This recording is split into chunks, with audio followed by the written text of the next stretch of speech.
사도행전 강의 56번째 주의 뜻대로입니다. 사도 바울은 그의 세 번째 선교 여행을 마치고 예루살렘으로 돌아가려고 합니다. 예루살렘으로 간 길에서 바울은 여러 지역을 방문하여 자신의 제자들과 만남을 갖습니다. 바울이 방문한 지역을 좀 더 구체적으로 살펴보면 무려 7군데나 됩니다. 밀레도, 고스, 로도, 바다라, 두로, 돌레마이, 가이샤라 등입니다. 이 과정에서 많은 제자들이 바울에게 예루살렘에 가지 말라고 경고를 합니다. 4절, 제자들을 찾아 거기서 이래를 머물더니 그 제자들이 성령으로 감동으로 바울더러 예루살렘에 들어가지 말라 하더라. 심지어 아가보라는 선지자도 애언을 하는데 10절입니다. 여러 날 머물러 있더니 아가보라는 한 선지자가 유대로부터 내려와 우리에게 와서 바울의 띠를 가져다가 자기 수족을 잡아매고 말하기를 성령이 말씀하시되 예루살렘에서 유대인들이 이같이 이 띠 임자를 결박하여 이방인의 손에 넘겨주리라 하거늘 우리가 그 말을 듣고 그곳 사람들과 더불어 바울에게 예루살렘으로 올라가지 말라 권하니 아가보는 성령의 감동을 받아서 바울이 예루살렘에서 결박당할 것을 애언하면서 바울의 허리띠를 사용하기까지 합니다. 이러한 경고에도 불구하고 바울은 자신의 사명에 대한 확신을 가지고 예루살렘으로 가겠다 결심을 합니다. 여러분, 여기서 우리는 성령의 인도하심이 단순히 한 방향으로만 흐르는 것이 아님을 알 수가 있지요. 바울도 지금 성령의 감동하심을 받아 예루살렘으로 가고자 하고, 바울의 제자들도 성령의 감동을 받아서 바울한테 가지 말라고 하고, 가라고 하고 가지 말라고 하고. 여러분에게는 이런 경험이 없으십니까? 부모와 자녀가 의견이 다른데 각자 성령의 감동을 이야기할 때가 있잖아요. 엄마, 나는 이 남자랑 살아야 쓰겠네. 성령이 감동하시네. 썩을 연철이라고 자빠져 있네. 어디 성령이 그러더냐? 나는 여기 가야 쓰겠네. 안 된다. 둘 다 성령 하나님을 의지하고 얘기를 하는데 이 복잡해 버려요. 나는 이 남자랑 이놈이랑 살아야 인생이 풀리겠다고 하는데 엄마는 너는 하기만 해봐라 죽여본다 그래. 어떤 것이 옳냐 그 말이에요. 당회원과 가정교회도 그렇게 할 수가 있습니다. 만민에게 성령이 부어진 때니까 장로님들도 다 성령 충만해. 어떤 장로님 나보고 이러더라고. 목사님 너무 장로를 무시한 것 같은데요. 목사님도 기름 부었지만 나도 기름 부었습니다. 새벽 예배는 조금 내가 못 드리고 있습니다만은 나도 다 응답받고 삽니다. 내가 하도 새벽 예배를 강조했더니 일단 일절을 깔고 시작한다니까요. 새벽 예배는 조금 못하지만은 저도 성령 음성 받고 삽니다. 어떤 목사님 상당히 뭐 장로님들을 무시하고 장로 님자도 안 붙이고 장로가 기분 나쁘고요. 막 내가 그래서 죄송합니다. 님자 붙일게요. 저는 그래도 목사 얘기할 때는 그냥 목사라고 할 때가 많고 장로 할 때 님자 많이 붙였어요.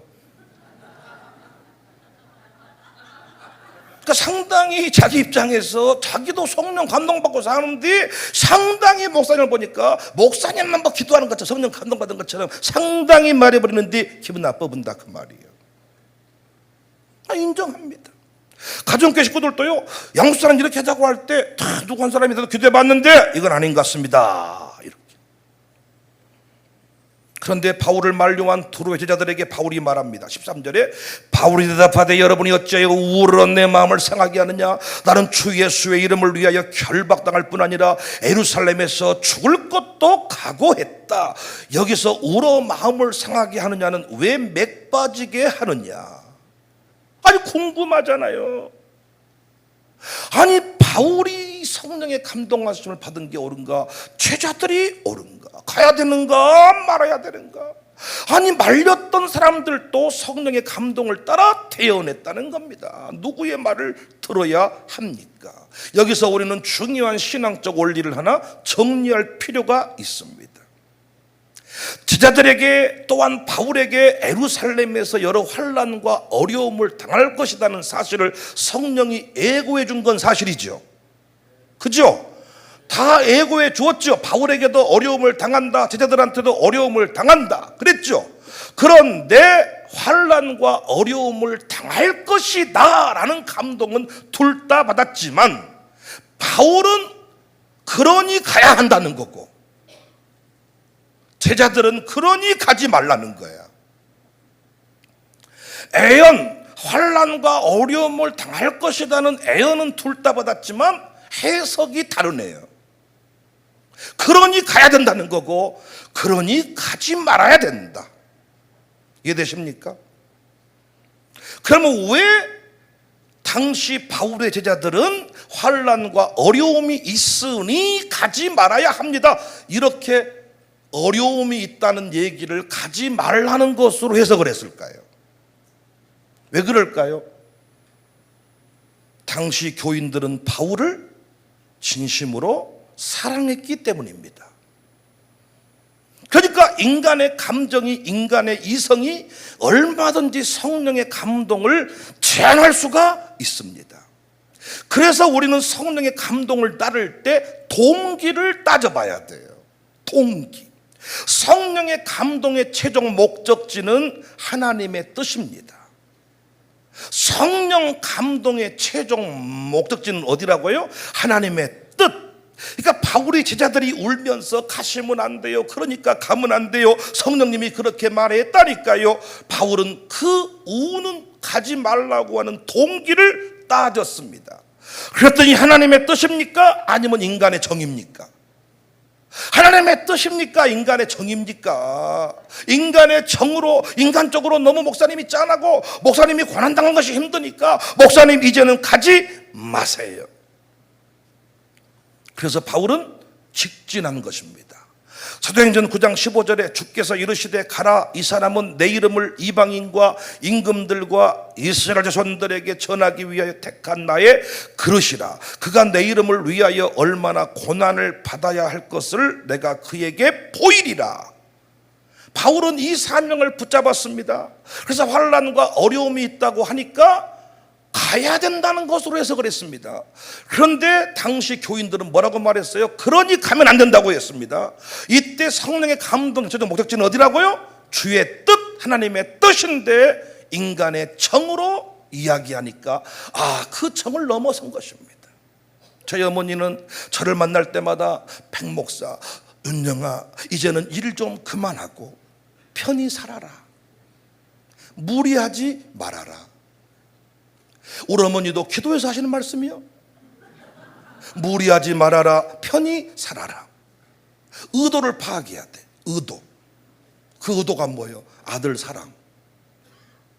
그 아들 사랑의 어머니의 그 권변은 가슴에 새기는 거고, 나는 주의 뜻 붙잡고 넘어서는 것입니다. 의도를 파악해라.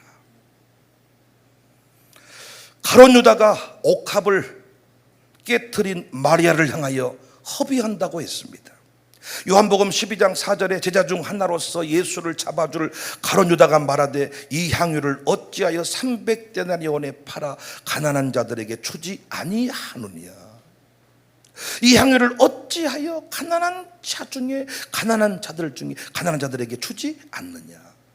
12장 6절에 이렇게 말하면 가난한 자들을 생각함이 아니요 그는 도둑이라 통꾀를 맞고 거기 넣는 것을 훔쳐 가밀어라. 마리아와 가룟 유다가 둘 다 성령의 감동하신 것 같다고 싸울 수가 있겠죠. 싸울 수가. 마리아도 나는 깨뜨리라고 감동받았습니다. 가룟 유다는 하지 말라고 하더라. 어떤 것이 옳으냐가 말이야. 의도를 파악해야 돼. 의도를. 최종 목적지, 감동의 목적지, 본심을 파악하고 보니까 가룟 유다는 도둑놈의 심보가 있는 거고 마리아는 장례를 준비하고자 하는 그 믿음이 있어서 결국은 깨트리게 됐습니다. 바울은 알았지. 교인들의 사랑 고백이라는 사실을, 미안했지만 감사했지만 그 감정을 넘어섰습니다. 그 넘어서겠다고 할 때 비로소 그 제자들이 바울에게 한 말이 오늘 함께 읽었던 14절입니다. 그가 고난을 받지 아니하므로 우리가 주의 뜻대로 뜻대로 이루어지이다 하고 그쳤노라. 바울의 결심에 대해서 결국 그 결심을 지지하고 함께 기도했던 것입니다. 사랑하는 여러분, 지금까지 우리 교회가 이렇게 달려왔습니다. 때론 치열하게 논의합니다. 의견을 개진합니다. 혹중에는 목사님만 너무 응답받는다고 말하지 마십시오. 나도 응답받고 말하는 겁니다. 그러나 곧 하나님의 뜻을 발견하게 되었습니다. 그분이 성령님의 역사를 하지 말자는 쪽으로 해석한 것은 피곤했구나, 지쳤구나. 그때는 뭐가 필요한 거예요? 위로가 필요한 거예요. 두려웠구나. 그러면 확신을 풀어넣어주는 거예요. 의도를 파악하고 하나님의 뜻을 파악하고 서로의 자존심과 개인의 감정을 내려놓고 이 자리까지 달려올 수가 있었습니다. 베드로와 바울의 차이가 여기에 있습니다. 베드로는 사소한 일들에 늘 붙들렸습니다. 생명을 던지겠다 했죠. 생명을 던지겠다고 했죠. 그런데 무너졌습니다. 왜? 쪽팔림을 견디지 못했습니다. 사소한 것에 늘 무너졌던 거예요. 우니까 못 가고, 붙잡으니까 못 가고, 어려우니까 못 가고, 추우니까 못 가고, 더우니까 못 가고, 두려움을 견디지 못했습니다. 자신의 감정을 컨트롤하지 못했습니다. 계집종 앞에서 무너지고 로마의 군병 앞에서 무너지고 항상 교회 안에서 순종 못하는 이유가 있는 사람과 같습니다. 다 기도하면서 내린 결정. 그러나 하나님의 뜻의 가치를 아는 사람은 다릅니다. 여러분과 제가 끝까지 하나님의 뜻, 본심, 본뜻, 의도를 깨우쳐서 사소한 감정이나 쪽팔림이나 두려움에 김집사에게, 박집사에게, 오집사에게 걸림이 되지 않기를 바라고 내게 정해진 그 길을 믿음으로 걸어갈 수 있기를 바랍니다. 저도 가기 싫은데 우리 어머니께서 윤영아 이제는 편히 살아라, 무리하지 말고 살아라, 아멘입니다, 할렐루야. 그것이 아니라는 것이죠. 새벽 예배 가기 싫었는데 부인이 여봉 내가 좋아, 목사님이 좋아. 그 말에는 답이 필요한 게 의도를 파악을 해야지. 의도를 기도를 못하게 하는구나. 사탄아 물러가라.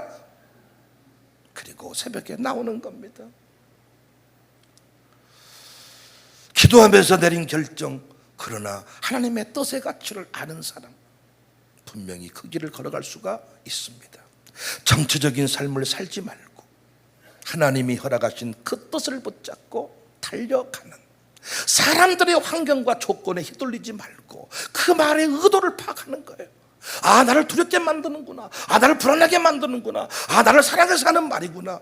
그것을 파악하고 받을 건 받고 버릴 건 버려서 넘어설 수 있기를 바랍니다.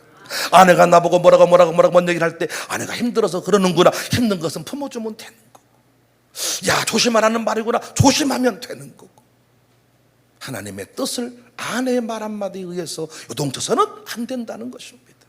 나는 우리 교회 장로님들이, 우리 교회 양육사님들이 최소한 부인들과 함께 동역을 할 때요, 부인들의 말 한마디를 듣고 남자끼리 내린 결론들에 대해서 흔들림이 없기를 바랍니다. 목사님 죄송하지만은 이것만은 좀 다시 안 해주면 좋겠습니다. 이야 좋게 장로교 당해온 사표 내시기 바랍니다. 안수 집사로 사세요. 우리 김순 집사 보세요. 얼마나 자유롭습니까? 안수 집사 박시영이 해라는 대로 합니다. 상대님들은 그러면 안 돼. 사인을 하고 도장을 찍었는데 어떻게 부인이 뒤에서 야 우리 부인이 목사님을 좀 싫어하는구나. 그러면 그걸 싫어하는 것을 잘 커버해가지고 다 좋은 말만 나쁜 말은 빼고 둘이 싸움 시켜버리지 말고 부인의 말 한마디 요동치는 목회. 여러분 사모가 어떤 부인이 목사에게 도움 안 준다는 게 아니에요. 우리 교도 보면요, 저한테 못하는 얘기를 제 아내한테 살짝 해가지고 제 아내가 내 눈치를 봐가지고 어떻게 살짝 말해놓고 도망가. 말해놓고 일로 와봐. 뭐라고? 아니 그냥 그래. 그러니까 어떤 말을 들었을 때 기분 나빴겠구나. 그러면 기분을 좀 풀어주는 거고, 서운했구나. 그럼 서운한 감정을 풀어주는 거고, 그 어떤 그 말 한마디에 의해서 중요한 결정들이 요동쳐서는 안 된다는 것입니다. 주님의 뜻을 이루소서. 노래 한번 하시겠습니다.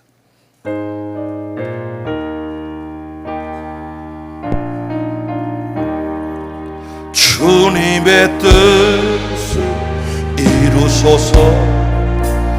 고요한 주 기다리니 진흙과 같은 날 빚으사 주님의 형상 만드소서.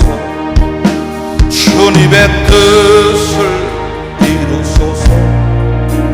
주님 발 앞에 엎드리니 나의 맘속을 살피시사 눈보다 희게 하옵소서. 주님의 뜻을 이루소서. 병들어 몸이 피곤할 때 권능의 손을 내게 펴사 강건케 하여 주옵소서. 주님의 뜻을 이루소서. 온전히 나를 주장하사 주님과 함께 동행함을 만민이 알게 하옵소서. 아브라함이 의논을 했다면 이삭을 바치지 못했을 것입니다. 때로는 떠남에 관하여 의논을 생략해야 될 때가 있습니다. 그런데 나중에 당신이 그때 그렇게 떠나 주어서 우리 집안이 살게 되었다고 오히려 감사하단 말을 듣게 될 것입니다. 제가 자동차를 헌신할 때가 있었습니다. 너무나도 사랑했던 승용차를 바쳐야 될 때가 있었습니다. 그 승용차를 바치겠다고 할 때 우리 장인 장모님이 수원에서 부흥회라고 내려오셨다가 백목사 그 차를 우리가 사줌세 그 돈만큼 우리가 자네에게 줄 테니 헌금하면 어쩌겠는가. 그 차가 너무나도 참 의미가 있는 차였잖아요. 우리 교회 부흥회 어떤 그 중요한 바로미터와 같은 그런 차였는데 저도 얼핏 그런 마음이 들어서 그렇게 한번 해보지요. 그런데 성령은 끝까지 그 차 팔아서 헌금해라. 그래서 어머니 감사하지만 차 팔게요. 파는 게 하나님의 뜻이었네요. 그리고 그 차를 팔고 나서 우리 노병한 장로님의 승용차의 헌신이 또 이어지게 되었고, 노병한 장로님의 승용차의 헌신에 이어서 우리 교인들이 더 헌금해서 제 차를 사주는 이런 헌신들이 이어지게 됐습니다. 하나님의 뜻이 무엇인가? 장모님의 그 짠한 마음은 짠한 마음으로 받고 하나님의 뜻을 알고 난 뒤에 그 길을 걸어가니 우리 교회의 멋진 감정이 되었습니다. 여러분, 우리 영국 방문할 때 조지 히필드라는 사람 들어보았죠? 조지 히필드 야외 설교 학당에서 우리가 함께 사진도 찍고 거기서 우리가 선교사님 차도 한 대 사주자고 헌신했던 아마 그 장소 기억하실지 모르겠습니다. 그는 1714년에 영국에서 태어났는데 조지 히필드는 영국 글로스타에서 여관 주인의 아들로 태어났습니다. 그는 어린 시절부터 경제적으로 어려운 환경에서 자랐고 세상 수준에서 보면 존 웨슬레, 찰스 웨슬레 형제지간인데 낮은 위치에 서 있었습니다. 이 웨슬레 형제 부모님은 성공의 목사였습니다. 휘트필드는 어머니의 여관에서 일하면서 자랐습니다. 그런데 그의 인생 가운데 주의 은혜가 부어졌습니다. 학문에 대한 기회를 별로 얻지 못했는데 자꾸 학문에 대한 열정과 갈망이 생겨났습니다. 하나님의 은혜로 옥스포드에 들어갔습니다. 옥스포드에 들어가서 이 조지 히필드와 존 웨슬레, 찰스 웨슬레가 만나게 되었습니다. 거기에 그 거룩한 클럽, 홀리 클럽이라는 경건한 모임에 참여하게 되었습니다. 이 모임 안에서 히트필드는 깊은 영적 성장을 경험합니다. 하나님의 부르심을 경험합니다. 하나님의 부르심을 느낍니다. 히트필드는 성령의 강한 감동을 받아서 미국 당시는 식민지죠. 영국 식민지. 미국 식민지로 선교 여행을 떠나야 되겠다. 못 배운 놈이, 무식한 놈이 무식한 소리 하고 있네. 불가능한 일입니다. 미친 짓입니다. 꿈 같은 이야기입니다.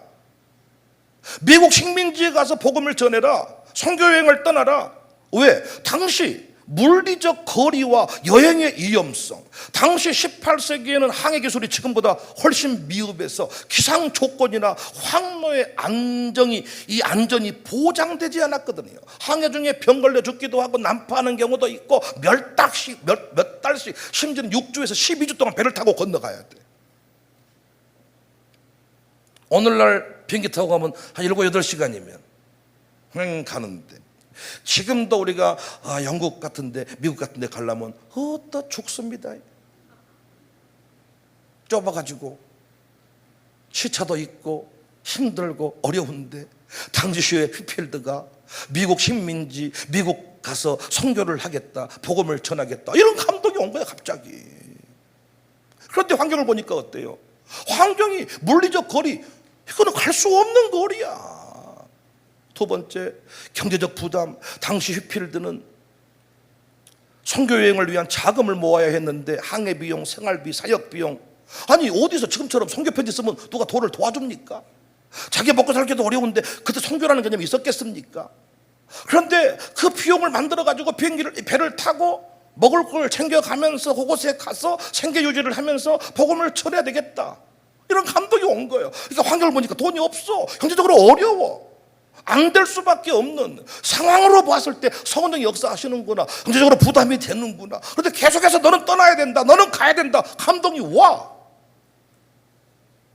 세 번째, 문화적 차이와 소통의 어려움. 영국에서 미국으로 가면 문화적인 차이가 있고 언어 문제, 영국과 미국이 공통 언어를 사용하긴 했지만은 식민지 초기에 미국은 여러 유럽 국가 출신들이 함께 모여 살았던 곳으로 다양한 문화 풍습을 가지고 있습니다. 어렵습니다. 현지 원주민들과 소통도 큰 과제였습니다. 따지고 보면 안 될 조건뿐입니다. 네 번째는 신체적, 정신적 스트레스가, 18세기 항해는 신체적으로 매우 고되고 정신적으로도 많이 스트레스를 동반하고, 지금 비행기 타고 다녀도 입술이 터지고, 장기간의 항해는 건강에 악영향을 미칠 수가 있었습니다. 그런데 휘필드는 하나님의 부르심에 순종하여 1738년에 첫 번째 미국 선교여행을 시작합니다. 미국에 도착한 휘필드는 성령의 인도하심을 따라 복음을 전하기 시작합니다. 그의 설교는 사람들에게 영향력을 미쳤고 많은 이들이 회개하고 주께로 돌아오게 되었습니다. 그가 설교할 때마다 성령의 강력한 역사가 일어났습니다. 교회뿐만 아니라 길거리, 광장, 심지어 들판에서까지 하나님은 항상 바닥 인생을 들어서 바닥의 역사를, 부흥 역사를 일으키시더라고요. 웨슬레, 찰스 웨슬레, 존 웨슬레는 거기에 맞게 또 쓰임을 받았어요. 휘필드는 야외 설교자로서 유명한 사람입니다. 사람들이 그의 설교를 듣기 위해 몰려들었습니다. 휘필드의 사역을 통하여 그 유명한 미국의 1차 대각성 운동, 미국의 1차 대각성 운동, 2차 대각성 운동 쭉 있는데 1차 대각성 운동을 일으키기 위하여 하나님은 조지 휘필드를 감동시키시고 상황을 뛰어넘어서 끝내 그 뜻을 이루게 하셔서 부흥 역사를 만들겠다는 것입니다.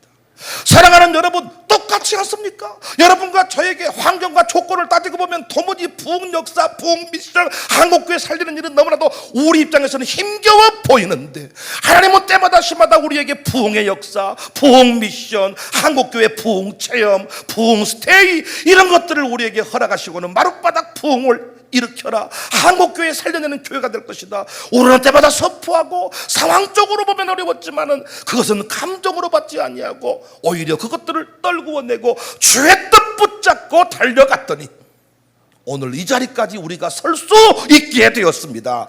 여러분 두고 보십시오. 역사의 한 페이지 한 페이지마다 하나님 셨던 종들이 나오고 그 종들을 도왔던 신실한 동역자들이 항상 이름이 기록되고 있는데, 광주 부흥 역사를 파보니까 우살리가 나왔고 인계교회가 나왔고, 그 양림동에 모두를 머물러 있던 그 포커스를 우산동으로 끌고 왔습니다. 어찌 우리 교회가 이곳에 이전되지 않고 이곳에서 이렇게 계속해서 그 눈물에서 간직하고 있었을까 봤더니, 우살리 인계마을은 아파트로 사라져버리는데 우살리 교회에서 마룻바닥 영성이 일어나고 인계교회 기념예배당 초가집으로 집 지어 놔버렸어. 우리가 간판 붙여버리고, 인계마을 간판 없어지는데 인계마을 간판 붙여놔버렸어요. 간판이 그 곱창집 곱창 효능 같은 간판이라고 사람들은 뭐라고 시부렁 쌌지만은, 곱창이면 어떻고 대창이면 어떻고, 아니 그 뒤에 판때기 붙어있는 게 대창 효능 곱창 효능 그런 간판 같다는 거예요. 왜 이렇게 붙여버렸냐는 거예요. 영영 죽겠지.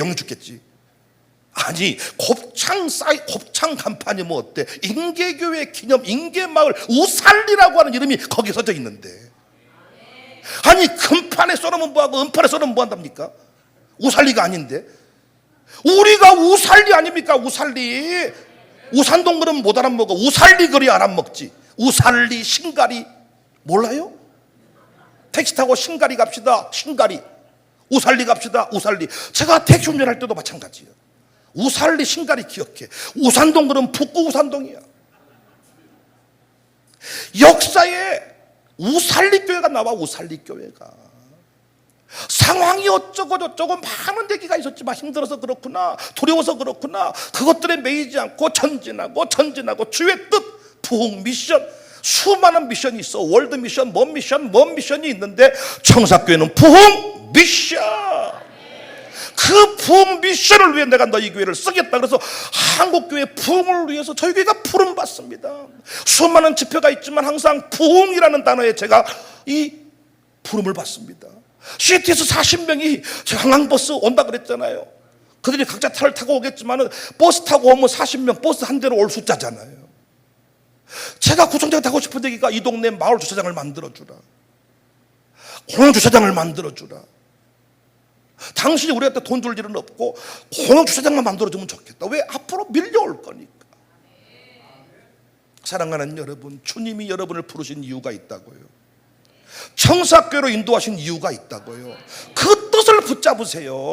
목사님이 이렇게 말하니 상처받고 저렇게 말하니 상처받고, 김집사 때문에 오집사 때문에 이집사 때문에 그런 소리 하지 말고, 사람들이 뭐라고 한 거 보니까 대창 간판 같다 한 거 보니까 부러워서 그렇더라고요. 아니 대창 간판이 뭐 어떻고 소창 간판이 뭐 어쩌. 우리 동네 이야기인데. 아니 안 그렇습니까 여러분? 응? 아니 신문지에 붙여놓으면 어쩌고 뭐 어쩌냔 말이요. 우살리에서 부흥이 일어났다는데, 우살리가 광주 최초 교회라는데, 여기에서 우리 선조들은 눈물 뿌려서 주간학교 세워지기를 위해 기도했다는데, 주간학교 세워지기를 위해 기도한 것이 샬롬 스쿨이 된 거 아닙니까? 선교 역사를 보낸 것이 부흥 미션이 된 것 아닙니까? 그래서 광주에 누가 최초 교회냐? 종지부를 찍어. 인계교회요. 새벽기도 운동을 일으킨다고 되는 게 아닙니다. 새벽기도 운동을요, 우리 교회에서 해보니까 쉽게 되거든요. 가서 한다고 합니다. 안 됩니다. 새벽이라는 게 그냥 되는 게 아니에요. 입술 터지고 잇몸 붓고 감 붓고 안 돼. 이게 하나님이 되게 하실 때는 뭘 해도 되지만은, 하나님이 은혜 부어주지 않으면 뭘 해도 어려운 거야. 우리 교회에서 뭐 하여튼 행사 벌리면 다 잘 되잖아요. 밥도 다 맛있고 뭐든 잘 되잖아요. 세마 캠프하고 뭐하고 잘 되잖아요. 그거 다른 교회에서 그거 해보려고 해보세요. 은혜가 부어질 때는요, 뭘 해도 교회 성장의 기회가 되지만은, 은혜가 떨어지면 뭔 일감을 가져올수록 그것은 교회 분열의 기회가 되는 거예요. 부흥하는 교회는 새 가족이 들어올수록 은혜가 돼요. 왜? 불타올라 버리니까. 장작이 막 하나 보태지면 더 불타오르잖아요. 그런데 불이 꺼져버린 교회는 사람이 올수록 문제가 생기는 거예요. 말이 많아지고 시끌시끌하고 뭐 소수나. 그런데 불이 타오르는 교회는 생나무를 집어 넣어버려도 타버리니까. 아멘이십니까? 여러분, 여러 가지 핑계할 일이 많았습니다. 저도 마찬가지입니다. 나이 핑계할 일이 많았고, 이 지역 핑계될 일이 많았고, 우리 교회 재정 핑계될 일이 많았고, 뭐 어쩌고, 심지어는 장로님들이 뭐 어쩔 때마다 하나님 장로님이 하지 말자고 합니다. 할 수도 있었을 것이고, 얼마든지 그럴 수 있지 않습니까? 그런데 마음속에 그럴 때가 많아. 제발 누가 강하게 좀 반드시 해주면 좋겠다. 진짜 그럼 나도 하나님 앞에, 하나님 난 진짜 하고 싶었는데요, 김사님이 하지 말자네요. 못해요. 그럼 죽여주시든가 뭐 해주세요. 근데 절대 그 사람 안 죽거든. 잘. 그걸 핑계할 일이 많잖아요. 어떤 일이 피곤할 때가 있습니다. 그래서 피곤할 때가 있으면 나도 어떻게 핑계될 일이 많아. 이번에도 캠프가 그런 거예요. 하기는 했지만 숫자가 너무 많아져가지고 못 하겠다, 내버려서 갔다, 주보 예령 빼버려야 되겠다 넘어가고 있는데 갑자기 안순례 뜬금없이 언급을 해가지고 25만 원 이상 쓰도록 하겠습니다. 30만 원 써버렸어요. 놀라운 것은요, 쓰기로 해놓고요, 카드가 문자가 안 뜨니까 전화 와서 왜 내 카드 안 썼냐고. 진짜 헌신하고 싶었어. 안 쓰면 감사한 게 아니라 왜 안 썼냐고. 그러니까 하나님의 뜻이 뭐냐, 가도록 하게 한 거지. 가서 보니까 청년들하고 게임을 해봤는데 생전 처음 해본 게임이야. 얼마나 재밌는데, 라이어라는 게임을 해봤는데, 이게 서로 이렇게 뭘 딱 이렇게 파가지고요. 이걸 이제 양육사들한테 해보라 그러더라고, 청년들이. 아무리 생각해도 설명하다가 1박 2일 갈 것 같아. 되는 게 있고 안 되는 게 있어. 응? 유장로님하고 나하고 둘이 거기 참여를 했는데, 우리 정도 머리는 돼야 그거 되는 거고요. 이건 설명하다가요, 몸에 뭔지 모르고 뭐 하다가 설명하다가. 뭔 글을 봤는데 다 10명이면 9명이 똑같은 글을 본 거고 한 사람만 틀린 글을 본 거야. 각자 본 글을 설명을 해야 되는데 다 설명이 거의 일치가 되는데 그 사람만 엉뚱한 소리 하는 거야. 그 사람을 잡아대는 거야. 범인. 우리는 다 보행기를 봤는데 갑자기 제 아내는 종이라는 글을 본 거야. 종이. 그래서 우리는 계속 나보고, 목사님 지금도 타십니까? 안 타는데요? 타야 되는데요? 뭐 이런 소리, 엉뚱한 소리 뿡뿡 쭉 넘어가는 거야 이게. 아, 네가 범인이구나. 그래서 이게 처음에 어쩌다가 한 번만 하자. 한 번만 하자. 그러니까 이제 사람 기다리고 있으니까 한 번 해도 재밌어. 한 번만 더 하자. 한 번만 더 하자. 이래가지고 한 7번 8번인가 했던 것 같아. 계속 하고 싶더라고요. 그리고 우리 이 오혜빈이가 그 동해안 지역의 그 인구 해변이라고, 양양의 그 인구 해변이라는 뭔가 봤더니요, 우리가 거기서 밥을 먹었는데 우리를 데리고 막 신바람 나가지고 문화체험을 하러 여기 오셨냐고. 아니 양양 해변 우리가 밥 먹으러 왔다 그랬더니 인구 해변은 꼭 문화체험을 해서 가봤더니요, 거기에 그 클럽거리가 전부 다 우리 은미같이 생긴 놈이 머리 물들이고 우통 벗고 그래서 막 삐끼 막 삐끼, 그래서 막 굽자 막 하는데 우리가 막 또 그런데 분위기 타잖아요. 우리가 아줌마 아저씨 뒤에서 막 와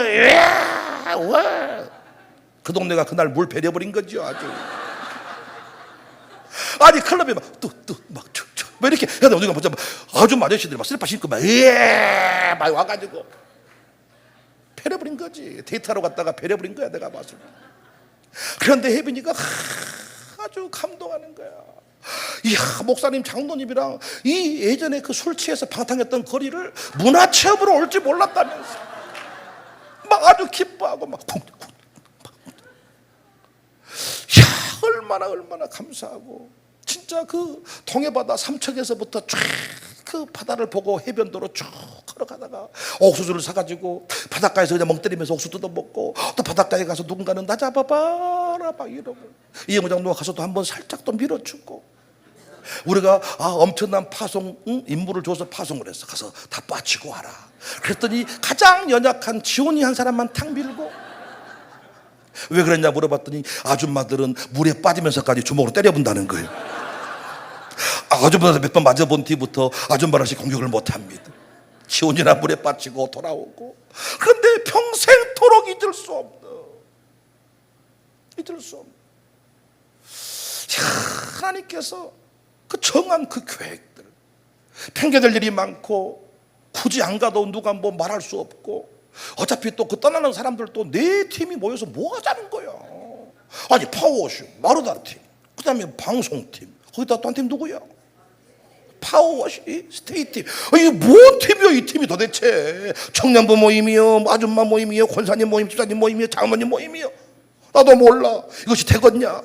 근데 한 가지 확신은 통합의 원리를 깨달은 뒤부터 합쳐질수록, 이상하게 합쳐질수록 역사는 크다. 이걸 내가 깨닫고 있거든 항상. 놀랍게요. 야, 뭐 도전 100곡을 신청해가지고 우리 그 아줌마 탄 차들은요, 뭐 동해에서부터 광주까지 노래 불러버리자 이래가지고 사람들 다 미쳐버렸어요. 그냥 거의 반쯤.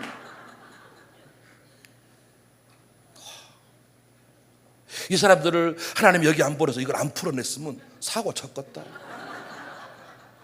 3일 동안 뿜어내도 에너지가 다 안 사라지는 거예요.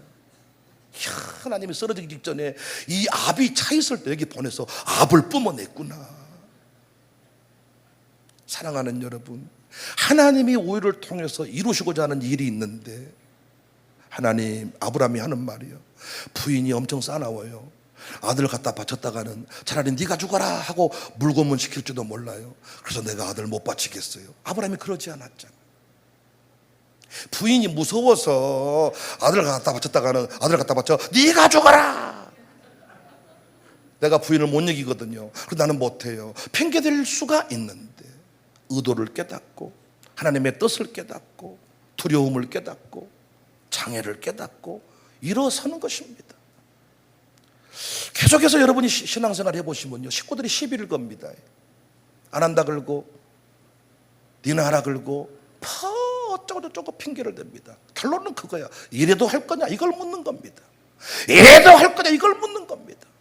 오늘은 지금까지 이래도 할 거냐 물으실 때마다 해버리겠습니다 해서 마귀를 용용 죽겠지. 용용 죽겠지. 바울이 마찬가지 아닙니까?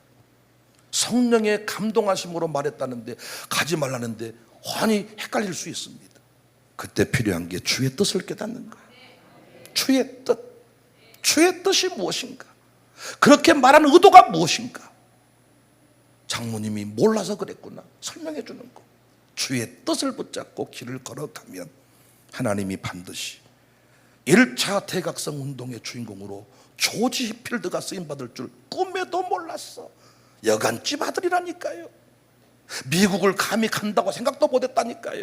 그런데 하나님이 갈망을 주셔서 그 비전을 붙들었더니 하나님이 되게 하시고 역사하시는 줄로 믿으시기를 바라요. 우리는 너무나도 감사한 게 어떤 그 고난, 십자가 이런 걸 붙잡은 교회 보니까 너무 참 사람이 그 십자가 고난을 강조하다 보니까 약간 사람이 의도를 가지고 약간 십자가 이렇게만 다니더라고. 근데 우리는요, 하나님이 잔치집을 허락해 주셔가지고 이렇게 제가 배가 나와도 전혀 부끄럽지가 않습니다. 잔치집, 잔치집은 이럴 수는 없는 거잖아. 항상 기쁨이, 감격이. 너무 십자가 영성만 강조해도 참 힘들 수 있는데 우리 교회는 부흥 미션을 주셔서 너무 감사해요. 힘들고 어려워도 주의 뜻 붙잡고 길을 걸어가면 훗날 반드시 아버지 때문에, 엄마 때문에, 목사님 때문에, 장로님 때문에 우리가 이렇게 행복하게 되었습니다 고백하게 될 것 믿으시기를 바랍니다. 부르신 곳으로 나가서 주의 영광이 되시기를, 주의 영광을 드러낼 수 있기를 주님의 이름으로 축복합니다. 내가 매일 기쁘게 주의 팔이 나를 안고 하며 내가 주의 큰 복을 받는 참견이 주의 영이 함께하니라. 성령이 계시네 할렐루야 함께하시네. 좋은 길을 걸으며 항상 기뻐하는 주의 영이 함께함이라. 전에 죄에 빠져서 평안함이 없을 예수 십자가의 공로 힘입어 그 발 아래 엎드려 참된 평안 얻으며 주의 영이 함께함이라. 성령이 계시네 할렐루야 함께하시네. 좋은 길을 걸으며 항상 기뻐하는 주의 영이 함께하니라. 나와 동행하시고 모든 염려하시니 나는 숲의 새와 같이 기쁘다. 내가 기쁜 마음으로 주의 뜻을 내가 주의 영이 함께하. 성령님, 성령이 계시네 할렐루야 함께하시네. 좁은 길을 걸으며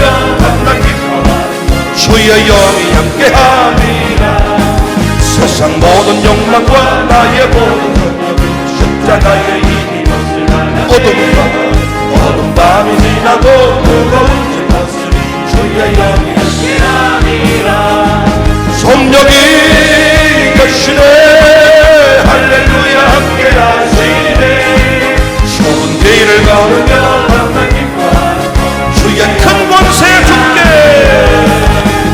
큰 권세 주께 있으니 큰 권세 주께 있으니 너는 가서 주의 복음 전하 주가 너 항상 지키 큰 권세